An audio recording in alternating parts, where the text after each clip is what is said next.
Hello students, I am Nadeem Khan and you are watching my YouTube channel. Students, आज का जो हमारा topic है बहुत खास है और कहीं ना कहीं हम इस तरह के सेंटेंसेस बहुत ज्यादा बोलते हैं जिस टॉपिक को आज हम पढ़ने वाले हैं और बहुत डिटेल से पढ़ने वाले हैं। आई होप का बहुत अच्छे से आपको समझ में आएगा। तो सभी जो भी न्यू कमर्स हैं मेरे चैनल पर या इस मेरे YouTube चैनल पर, वो सभी मेरे चैनल को लाइक कर दीजिए और सब्सक्राइब कर दीजिए और बेल आइकन प्रेस कर दीजिए। तो स्टूडेंट देखिए, देर ना करते हुए हम शुरू करते हैं आज का टॉपिक। आज का जो हमारा टॉपिक है वो है use of has, have and had. Use of has, have and had. तो ये जो तीनों ही वर्ड हैं ये किसी भी हिंदी के वाक्य में कब यूज होते हैं, कैसे यूज होते हैं, कहाँ यूज होते हैं, हम इनको बहुत डिटेल से जानेंगे। तो जैसा कि लिखा हुआ है यहाँ पर, एक पहचान के तौर पर मैंने लिख दिया है कि जिन वाक्यों में किसी व्यक्ति या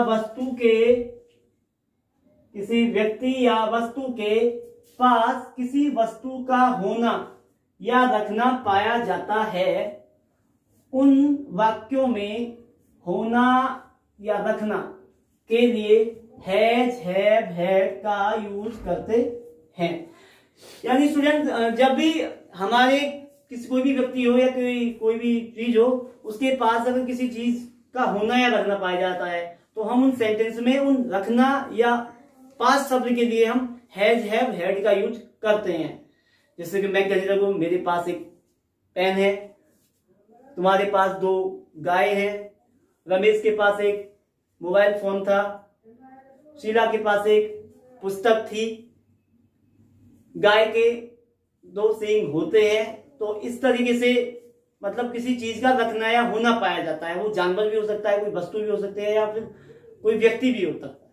तो उनमें रखना या पास के लिए जो हम हैज, हैव, हैड का यूज करते हैं।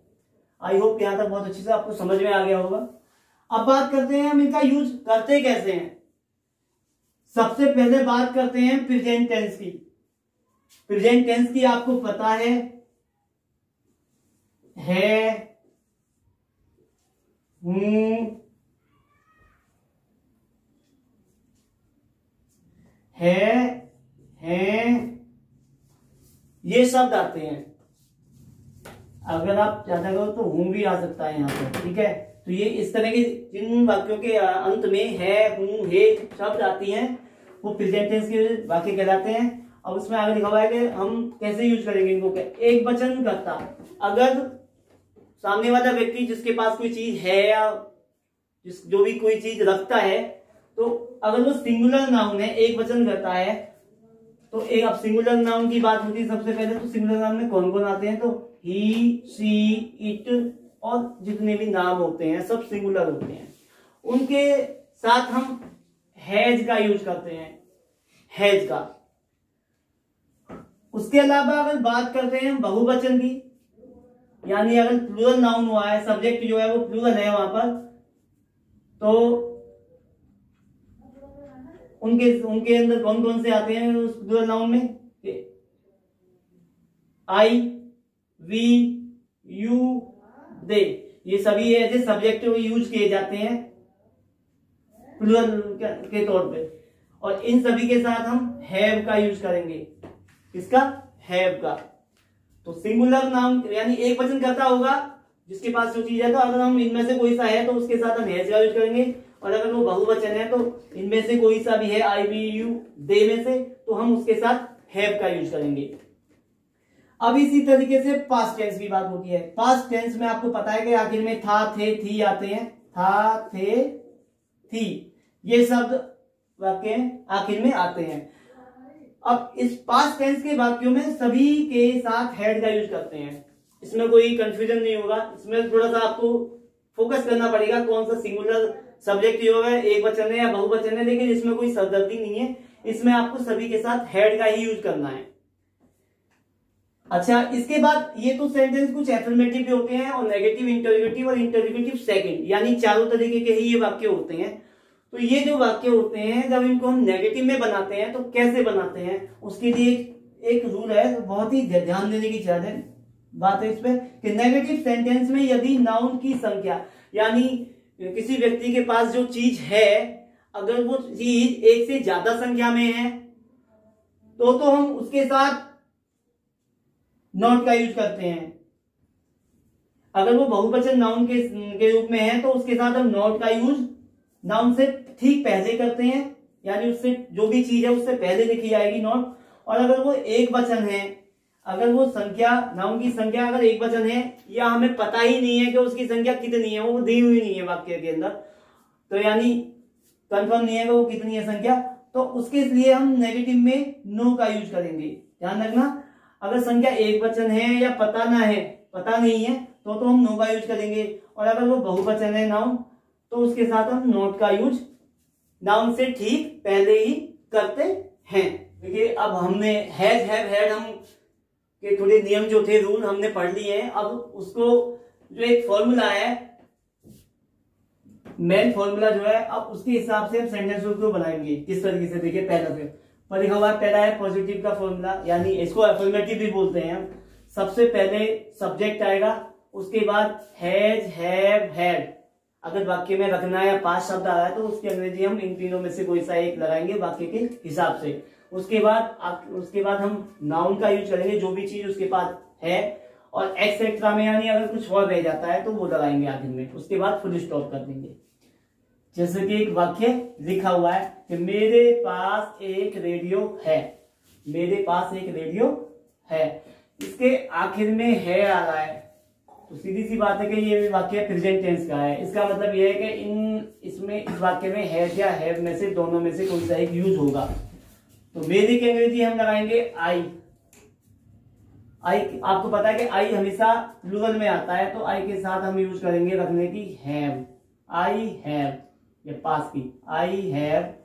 उसके बाद इन तीनों में से यूज करने के बाद मेरे पास क्या है, एक radio. I have a radio, आखिर में रेडियो लिख देंगे नाउन, यानी हैव को जो है हम ठीक नाउन से, ये जो नाउन है हमारा इससे ठीक पहले यूज करेंगे। इसी तरीके से एक वाक्य और देखिए, तुम्हारे पास कलम था। इस वाक्य के आखिर में था शब्द आ रहा है, तो ये जो वाक्य है ये पास्ट का है, और पास्ट का है तो इसका मतलब है हम इसमें हैड का यूज करेंगे। इसमें हैज हैव का कोई कंफ्यूजन नहीं है। तुम्हारे की अंग्रेजी सबसे पहले तुम्हारे की अंग्रेजी आ जाएगी और यहाँ पर यू। उसके बाद इन तीनों में से एक यानी हम लगाएंगे हैड, यू हैड। पास की अंग्रेजी हैड आ गई है। अब क्या था तुम्हारे पास, कलम। कलम की अंग्रेजी क्योंकि सिंगुलर एक पेन है इसलिए हम इसके साथ हम ए का यूज करते हैं, और उसके बाद आखिर में हम पेन लगा देंगे, यू हैड ए पेन। ये हमारे पॉजिटिव यानी एफर्मेटिव को सेंटेंस को बनाने का तरीका था। अब बात करते हैं हम नेगेटिव सेंटेंस की। नेगेटिव सेंटेंस को हम किस तरीके से बनाते हैं, उसका रूल क्या है। सबसे पहले सब्जेक्ट आएगा, उसके बाद हैज हैव और हैड, इन तीनों में से हम किसी एक को ही यूज करेंगे। उसके बाद हम नो या नॉट का यूज करते हैं, और उसके बाद नाउन लगाते हैं, और उसके बाद अगर कुछ रह जाता है तो वो लगा देंगे। उसके बाद फुल स्टॉप कर देते हैं सेंटेंस को। यहां पर एक वाक्य लिखा हुआ है, रीता के पास पुस्तक नहीं है। तो इस वाक्य के आखिर में है शब्द आ रहा है, तो ये वाक्य प्रेजेंट का है, यानी इसमें हैज या हैव में से ही कोई सा एक यूज होगा। रीता का जो भी किसी का नाम है, इसलिए रीता सिंगुलर है, तो सिंगुलर के साथ हम हमेशा हैज का यूज करते हैं। रीता हैज, पास के लिए हम हैज लगा दिया। उसके बाद नहीं शब्द जो है नो या नॉट में से कोई सा एक लगाएंगे, क्योंकि उसके पास पुस्तक की बात हो रही है, एक पुस्तक है या पुस्तक की पता भी नहीं। अगर एक से ज्यादा होती तो हम पुस्तकें कर देते, लेकिन यहाँ पुस्तक की बात हो रही है इसलिए सिंगुलर है। तो हम यहाँ पर रीता हैज, रीता के पास है क्या, नॉट लगाएंगे हम, नॉट नहीं नो का यूज करेंगे, क्योंकि ये बात सिंगुलर एक पुस्तक की हो रही है। Rita has no book. अगर आप चाहें तो यहां पर नो की जगह पर नॉट एनी भी लगा सकते हैं, नॉट एनी। वैसे जरूरी नहीं है नॉट एनी लगाना, अगर आप नो लगाओगे तो नॉट एनी का कंफ्यूजन आपका दूर रहेगा। आपको सीधा सीधा सा दो ही ऑप्शन होंगे आपके पास, या तो नो लगा दीजिए या फिर नॉट लगा दीजिए, कोई सा एक। अब इससे नीचे वाले सेंटेंस पे चलते हैं। देखिए, तुम्हारे पास 20 रुपए नहीं थे। तुम्हारे की पास 20 रुपए नहीं थे, इस वाक्य के सबसे आखिर में थे शब्द आ रहा है, तो ये वाक्य पास्ट टेंस का है, तो यानी इसमें हम हैड का यूज करेंगे। तो यू, तुम्हारे की अंग्रेजी यू, उसके बाद हम हैड लगाएंगे, यू हैड। उसके बाद 20 रुपए की बात हो रही है, ना कि 1 रुपए की, यानी एक से ज्यादा है, और अब ये प्लूरल है यानी संख्या, इसलिए हम यहाँ पर नॉट का यूज करेंगे। You had not 20 rupees. आखिर में हम फुल स्टॉप कर देंगे वाक्य को। आई होप आपको पॉजिटिव और नेगेटिव दोनों के ही तरीके बहुत अच्छे से समझ में आ गए होंगे। अब आगे चलते हैं, अब बात करते हैं इसके तीसरे काइंड की। तीसरा जो काइंड है वो आपका इंटरोगेटिव फर्स्ट है, यानी जब वाक्य क्या शब्द से शुरू होता है। जैसे कोई सेंटेंस पूछ जाए, क्या रमेश के पास एक पुराना फोन नहीं था। आपके बोर्ड पर लिखा हुआ है यहाँ पर, क्या रमेश के पास एक पुराना फोन नहीं था, उसके आखिर में क्वेश्चन मार्क लगा हुआ है। अगर ऐसा कोई वाक्य है जो क्या से शुरू होता है, रुक जाओ दोबारा से करिए।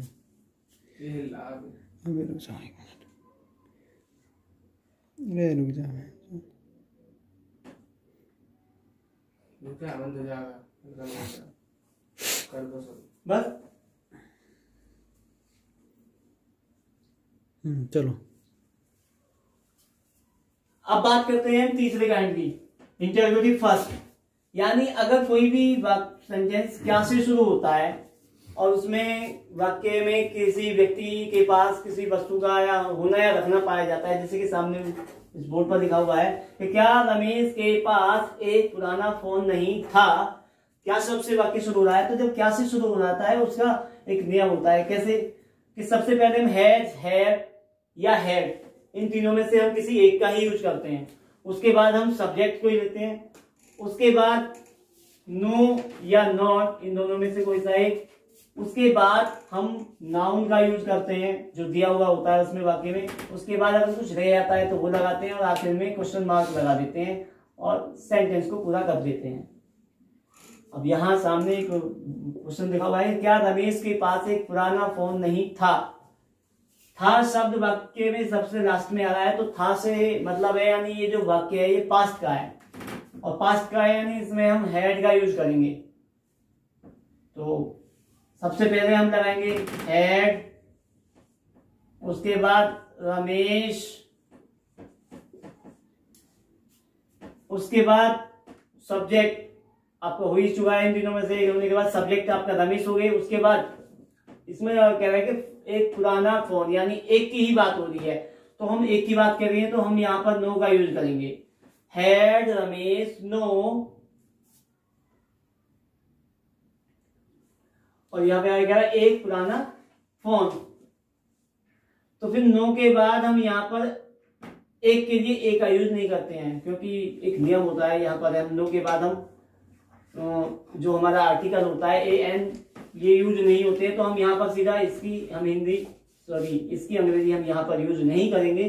तो हैड रमेश नो, उसके बाद क्या लिखा, पुराना फोन, ओल्ड फोन, और आखिर में हम क्वेश्चन मार्क यहाँ पर लगा देंगे। तो इसकी जो इंग्लिश बनेगी, had Ramesh no old phone, मतलब उसके पास कोई पुराना फोन नहीं था। अब बात करते हैं इसी तरीके से दूसरे वाक्य की, कि क्या उनके पास एक स्कूटर नहीं है। इस वाक्य के आखिर में है शब्द आ रहा है, उसके बाद क्वेश्चन मार्क लगा हुआ है, यानी ये वाक्य प्रेजेंट का है, और उनके की अंग्रेजी होती है दे। और दे जो होता है वो प्लूरल होता है, तो हम इसके साथ हम यहाँ पर यूज करेंगे हैव का।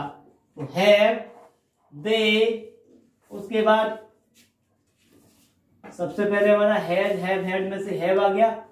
सब्जेक्ट कौन है, काम करने यानी उनके पास है कोई चीज, तो उनके अंग्रेजी हम यहाँ पे ही दे लगाए। अगर आप चाहे तो आप यहाँ पर ही भी लगा सकते हैं। अगर हम यहाँ पर ही का यूज करेंगे तो हम यहाँ पर हैज का यूज करेंगे, और अगर यहाँ पर दे का यूज करेंगे तो हम यहाँ पर हैव का यूज करेंगे उसके साथ।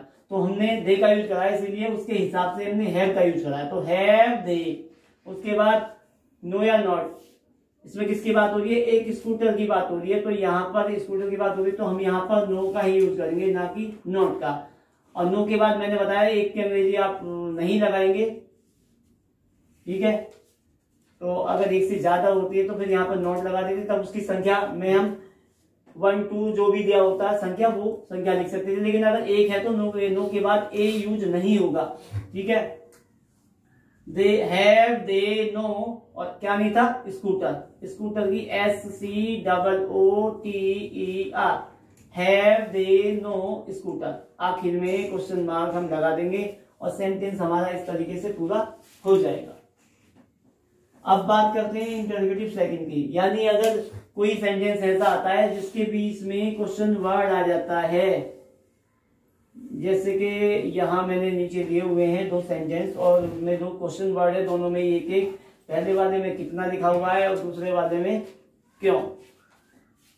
तो ऐसे शब्दों को जब बनाते हैं तो सबसे पहले क्वेश्चन वर्ड ही आता है वाक्य में, उसके बाद हैज, हैव, हैड का यूज करते हैं, उसके बाद हम सब्जेक्ट का यूज करते हैं, उसके बाद नो या नॉट का यूज करते हैं, उसके बाद नाउन लगाते हैं, उसके बाद एक्सेट्रा लगाते हैं, और यानी कुछ और अगर वाक्य का हिस्सा रह जाता है वो लगाते हैं, आखिर में क्वेश्चन मार्क। अब देखिए पहला वाक्य है, तुम्हारे पास कितना धन था। कितना धन, कितना, कितने जो शब्द होते हैं इनके बाद जो आगे जो भी लिखा होता है उसकी अंग्रेजी हम एक साथ बनाते हैं। तो कितना की आ जाएगी? How much, how much. अगर कोई चीज जिसको हम गिन नहीं सकते हम वहां हाउ मच का यूज करते हैं, अगर जिसको हम 1 2 3 गिनती में गिन सकते हैं वहां पर हाउ मैनी का यूज करते हैं। फिलहाल धन की बात हो रही है तो हम यहाँ पे धन जो है वो हाउ मच अनकाउंटेबल होता है, इसलिए हम हाउ मच का ही यूज करेंगे। तो हाउ मच, उसके बाद मनी लगाएंगे, हाउ मच मनी। उसके बाद क्या है? था आ रहा है तो यहाँ पर हम हैड का यूज करेंगे, हाउ मच मनी हैड। और किसके पास था? तुम्हारे के पास। तुम्हारे के अंग्रेजी हो जाएगी यू, और आखिर में आप क्वेश्चन मार्क लगा देंगे क्योंकि वाक्य में अब कुछ और बाकी बचा नहीं है। तो how much money had you, इस तरीके से इसकी अंग्रेजी बन जाएगी इस सेंटेंस की। इसके बाद चलते हैं नीचे वाले सेंटेंस की तरफ कि भिखारी के पास कपड़े क्यों नहीं हैं, क्योंकि अंग्रेजी हो जाएगी वाई। बैगर की बात हो रही है और आखिर में है भी आ रहा है तो प्रेजेंट में है तो सिंगुलर है भिखारी, इसलिए तो भाई हैज द बैगर उसके बाद कपड़े, कपड़ा की बात नहीं कपड़े, तो नॉट भाई has the bagger not cloth. आखिर में क्वेश्चन मार्क हम यहाँ पर लगा देंगे। तो इस तरीके से हमारे ये 4 काइंड जो है वो पूरे हो जाते हैं और बहुत अच्छे से हम हैज, हैव, हैड का यूज करना सीख गए हैं। आपकी समझ में बहुत अच्छे से आया होगा। आप इसको ज्यादा से ज्यादा इस वीडियो को शेयर कीजिए और थैंक्स फॉर वॉचिंग।